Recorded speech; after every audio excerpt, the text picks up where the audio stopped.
Today we are going to see Alchemy of Souls Season 1 Episode 7 Reflections. Before entering into the topic, please subscribe the channel for more videos. Episode 7 of Alchemy of Souls starts with a look at a draft that caused chaos across Daho in the past. The lake completely dried up, causing the mages to pray and wish for water. Well, they got their wish, and in doing so, hailstones fell from the sky and turned to water, however. One droplet among that happened to be special, transforming between states including fire and water. When it eventually formed, it became the soul ejector. A powerful trinket, this soul ejector could bring the dead back to life and even steal the essence of those living to satiate the dead. This remarkable trinket ended up being fought over many years between different individuals.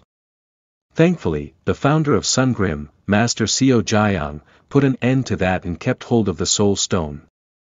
And Master Li was actually the guy's pupil. Now, Park Jin is worried that someone may have released the soul ejector. He speaks to Yom and hopes that the disaster from 200 years back doesn't repeat itself again. In order to do so, they set out to find the ice stone. There are many relics and trinkets forged using the power of this soul ejector though, and one of those happens to be the mirror we saw last episode. Meanwhile, Mudiak shows up to see the Crown Prince. She gratefully takes the cinnamon drink he offers and doesn't bat an eyelid to it. The Crown Prince immediately suspects something is up, and in doing so, her demeanor changes. "You caught me," she says, and disappears from view.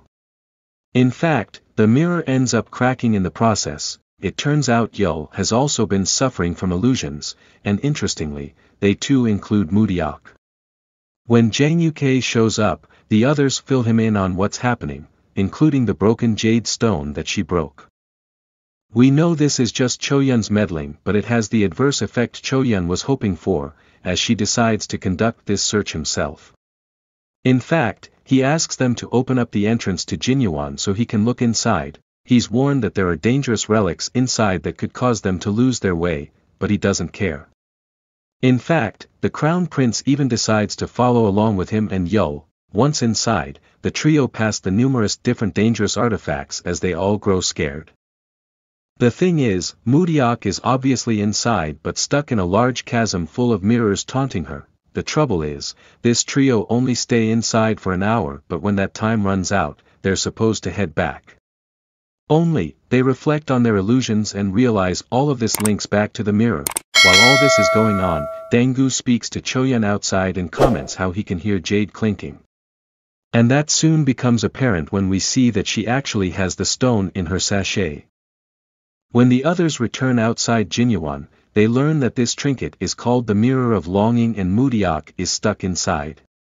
However, given Zhang Yuke is actually inside, Choyun steps up and claims that she's found the jade stone and Mudiak isn't responsible after all. Her mother shrugs it off. Zhang Yuke manages to work out the riddle of the mirror and shrugs off its constant berating and antagonizing quips. Realizing that a mirror needs a reflection, he throws a large cloth over it and covers it up. This act allows Zhang Yuke to communicate with Mudiak on the other side. Zhang Yuke admits that he misses her and opens up about how he's felt since meeting her all those episodes ago. Both of them reach their hands out and touch the quivering magical field. Suddenly, the glass shatters and Mudiak is able to be saved. Zhang Yuke carries her out the room, while Park Jin happens to be outside.